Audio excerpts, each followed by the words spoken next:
advanced you get as a musician, the more you tend to think of music in terms of intervals. But it's not always easy to hear the difference between, say, a major third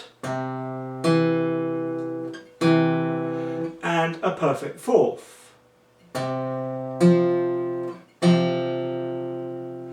Or, surprisingly perhaps, the difference between a fifth, a perfect fifth, and a perfect octave. But there is a nice, easy, foolproof way of learning to distinguish these intervals one from another, at least when you hear them melodically. And once you can identify intervals melodically, that's when you hear the notes one after another, then it will greatly improve your chances of being able to identify them harmonically. That's when you hear them sounded simultaneously. The trick to being able accurately to identify intervals by ear is to associate each of the intervals with a part of a song that you know really well. To do a thorough job of this, it helps to pick an example for ascending and descending versions of each interval. At the end of this lesson, I'm going to tell you how to find the songs you need to do this for yourself. Meanwhile, to demonstrate the principle, here's a quick run through the songs that I have chosen for this. Starting with the unison interval. And for this, I've chosen Jingle Bells. And this starts off with a unison.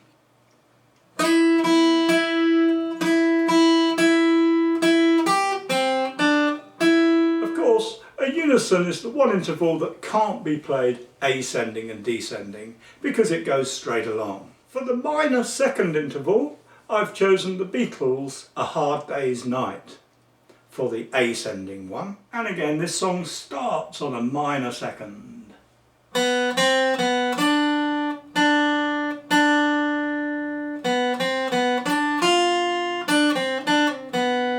for the descending minor second, I have to think back to my early struggles to learn to play the piano and Beethoven's Für Elise.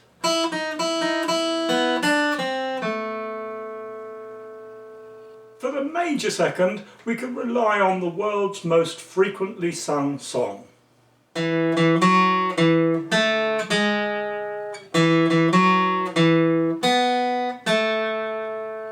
again, it's right there at the beginning. And for the descending major second, it's back to the Beatles again with Yesterday. And again, it's right there at the start.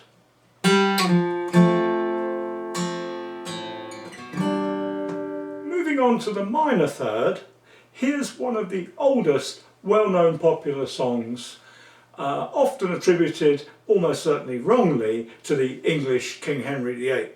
This is Greensleeves for the ascending minor third.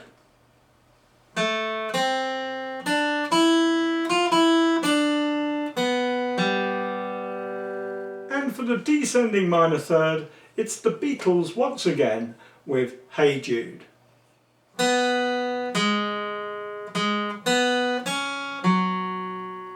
We turn to gospel music for the major thirds.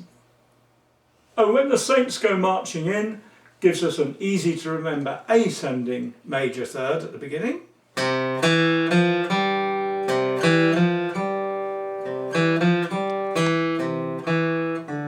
And Swing Low Sweet Chariot helps us remember the descending major third.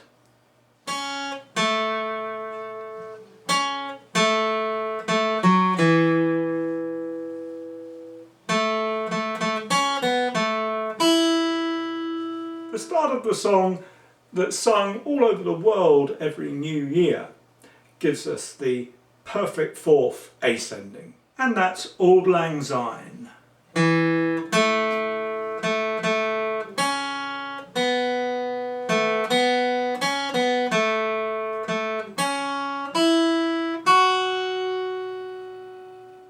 And a famous old film theme gives us the descending version. And that's the theme from Born Free.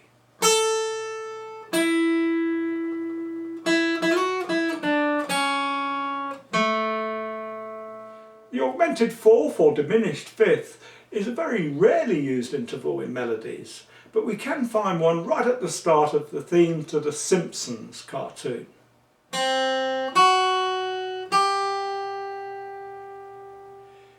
For the descending diminished fifth, I can't even think of a tune with that interval in, but here in Europe it's the sound we frequently hear as a police siren.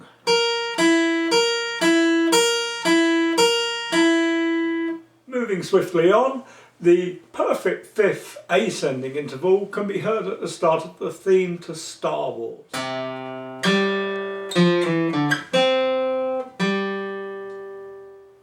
And the descending perfect fifth from the Drunken Sailor. The minor sixth is again a fairly rare interval, but a great example, again from the Beatles, in the intro riff to In My Life.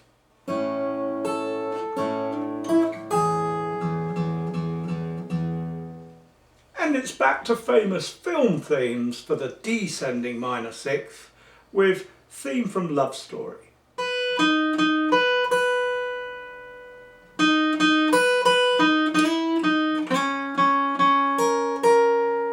One of my favourite jazz standards gives us the major sixth ascending. This is Take the A Train.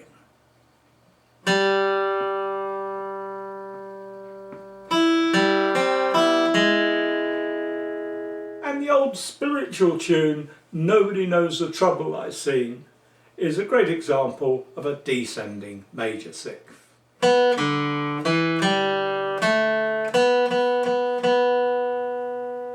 The minor seventh features in the chorus of ABBA's The Winner Takes It All. And it's back to jazz tunes for the descending minor seventh with Herbie Hancock's Watermelon Man.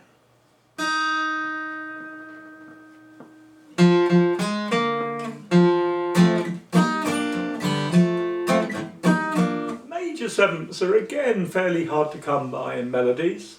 But if we take a look at this very famous song from The Wizard of Oz,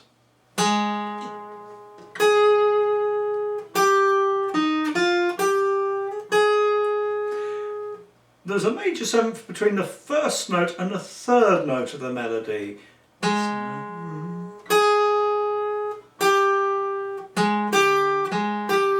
So that's the O on the word over, as in somewhere over the rainbow. The only descending major seventh I could find in the melody was from an old Cole Porter standard called I Love You.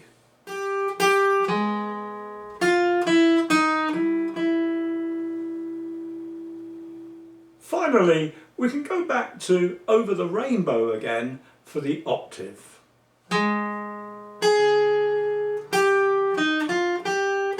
This time listening to the relationship between the first two notes. And for the descending octave, it's back to jazz again for a 1930s blues tune called Willow Weep for Me, recorded by Etta James famously.